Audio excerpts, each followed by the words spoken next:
Hello and welcome to Only Stupid Answers. My name is Sam Basher. And I'm DJ Wooldridge. Today we're talking about The Turning, new horror film from Universal Pictures starring Mackenzie Davis, Finn Wolfhard, and also the star of the Florida project, Brooklynn Prince. Yes. And she's amazing. So cool to see them all in this movie together. And this is an adaptation of the Turn of the Screw novel. Yes. As well as there's been a Broadway musical, a Broadway play, excuse me. That'd be weird if it was a musical. And another film adaptation. But if you're not familiar with that, we will be spoiler free. And here's your synopsis from IMDb. Didn't read ahead. A young governess is hired by a man who has become responsible for his young nephew and niece after the deaths of their parents. A modern take on Henry James's novella, The Turn of the Screw. Can I reword this in a way that I think makes more sense to the movie we saw? Yes. All right.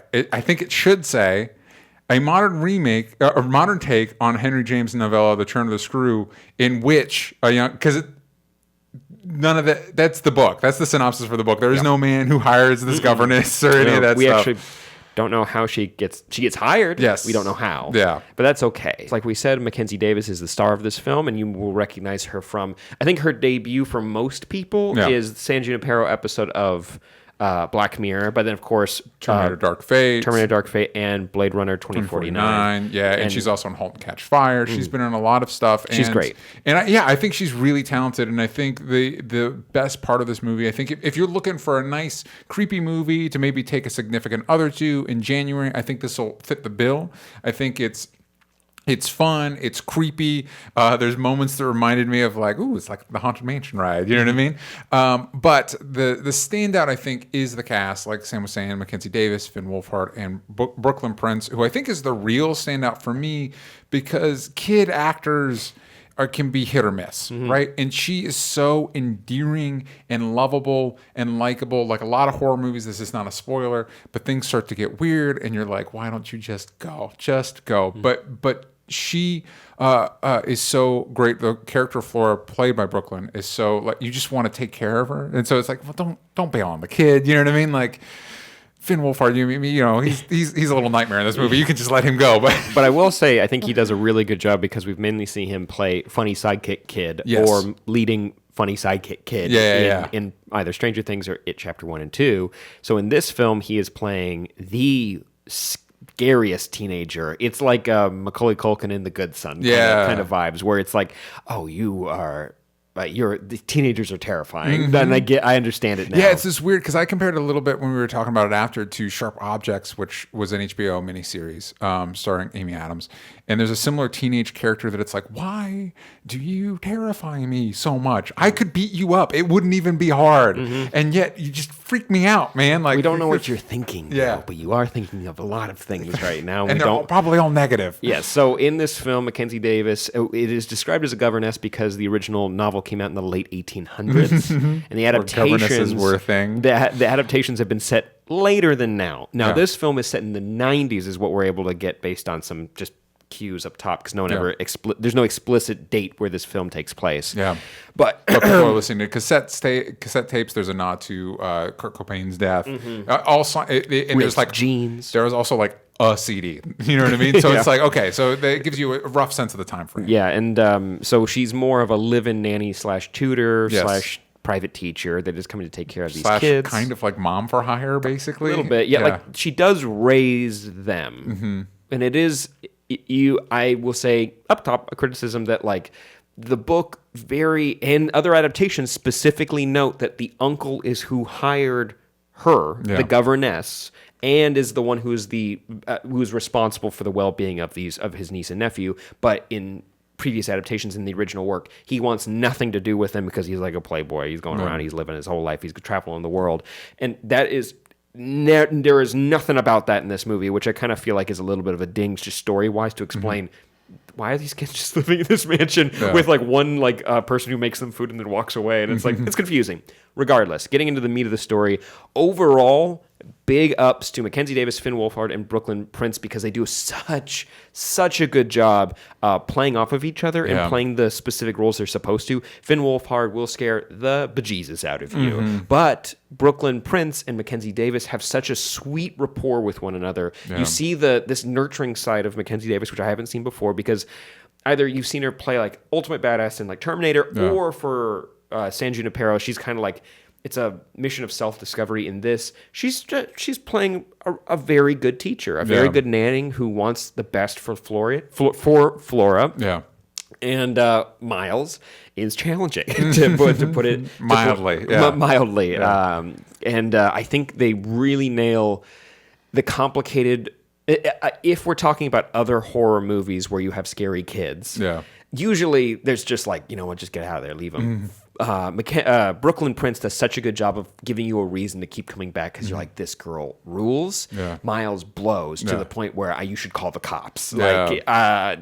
But because you cannot separate both of them, you need to stay there. So she has to make a sacrifice for them. And I bought it in this movie more so in others. When we get into the story, the turn of the screw has been critically analyzed, and I'm staying ambiguous for the people who want to go see this movie. It's been critically analyzed for the ambiguity of the story. Yes.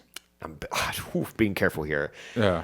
I would say that it's widely known that's part of the infrastructure of that story. And the appeal is the ambiguity of it. And this movie, I don't think integrates it as organically. And when it comes to that ambiguity, it's a little bit more ham-fisted than the original story, which makes it complicated because I don't know about you, but I like how they modernize some of the conflicts in what, dealing with privilege. A lot of it's with Miles. So they're dealing with privilege and also privilege in wealth and in masculinity and the complicated relationship between the previous caretakers of these kids. And some of that, once we kind of introduce the more ambiguous process, kind of diminish the more interesting aspects of the story that aren't typically tackled in horror movies like this. And so for me, that was for a movie that I was enjoying, it became a disappointment because suddenly, you don't know what you don't want to put value into. I fully agree because the more it evolves and the more we are shown a lot of the mental state of our main character via dream sequences, and also there are spooky things happening, so you're seeing how this is wearing on her over and over again. And by the end of the movie, it's fair to say there is a moment where there's clarity on what you've been watching this whole time, or a good chunk of the movie, and like you said, it kind of throws away a lot of moments that I personally really enjoyed for characters and just overall depending visuals on how you interpret it. And because the movie doesn't do it for you. The movie doesn't. It allows you to do it. Why? And I think this is where the movie falters. I don't need a concrete answer, but because it doesn't. What it tries to introduce is literally at just before midnight. It's right when we're about to leave the theater. It's but did you think about this? And you're like, wait, what? And it felt tacked on to a movie that felt like a pretty generic but well executed modern horror movie that tried to add an extra layer that had similar feelings to Inception. But Inception, it's a good thing where you're like, whoa, what is reality? Yeah. And in this, it's no, it's meant to make you doubt, but it felt like a 11th hour kind of addition to the movie when it's not supposed to be, based on what we have read about The Turn of the Screw and The Innocents, which is the film adaptation of The Turn of the Screw. Yeah, and if you're interested in this story, there's going to be more adaptations coming because the second season of Haunting of Hill House is based off The Turn of the Screw. It's The Haunting of Bly Manor. So it's an iconic ghost story.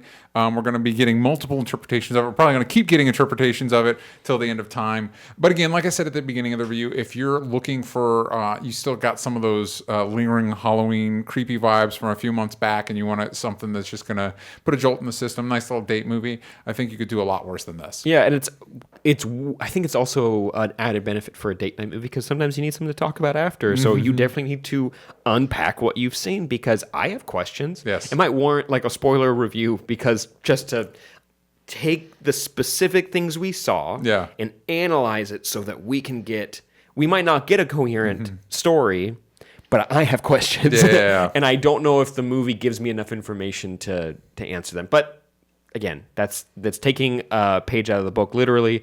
I did want to say that Barbara Martin, who plays Mrs. Gross, I thought did a really good job in this movie. And it's another just little tiny criticism where I want to say her role is basically maid / cook for these children in this manor. Yeah. And her point of view, well, one, she has a British accent and she's been taking care of this family since she was young. But also this is clearly set in America because everyone has American accents except for her. And she talks about like the regalness and the privilege and that she has to be a part of this family and help raise them for like the next generation. I just felt like this movie would have worked a little bit better if it was set in when it was supposed to be set, because she's like talking about what it means for them to grow up in this like high class. Yeah. And it just, I don't think in the 90s that really mattered for kids like this. Yeah. But that being said, overall, I enjoyed the film. Yeah. And if we like to do letter grades, we're doing it the old American system. So I'd give it like a solid like 7.9. Yeah. Which is like a C+. I would give it a C+, or like a too. B- a little bit. I would have given it, if you'd asked me earlier in the movie, I would have given it a solid B, because I thought it was fun, it was spooky. I don't know if it's definitely not like the scariest movie I've seen, but it's definitely plenty of situations like, oh no, well, you know, like don't go in the basement, like don't do that, where you tense up, that kind of like endorphin rush with a scary movie. So you're going to get that. But again, because of just some of the confusion, I'd probably also give it a C+. There is a sequence, and I'll keep it ambiguous, where they're playing flashlight tag, so immediately you can be like, no, this is a bad idea. Yeah. Did you not realize you're in a horror movie? Yeah. Don't do that. Yeah, we're going to close all the windows and doors and lock them, and we have to go find all the spooky kids with a flashlight. It just turns into one of my favorite scenes in the movie. Yes. It's very creepy, and just a quick shout to the prop department. Porcelain dolls will never not be scary. Yes. Double negative, don't care. They will just forever and ever, amen. They are some of the worst things that humanity has made, and I'm glad we've moved away from them. But if you disagree and you are a big fan of them, let me know in the comments down below. Also, make sure to tag if you've seen the movie and you want to discuss the ending, make sure to tag your comment as a spoiler. But I would like to know people's thoughts if you see it, what your interpretation of the ending is. And if you've read the story, I'd be very interested to hear your comparisons. And it kind of, most people are familiar with this, but if you're not, January is kind of a month where sometimes people studios dump movies that might not be that successful. Yeah. And for 90% of this movie, I was like, this is weird. This could come out in like October. That's fine. No biggie.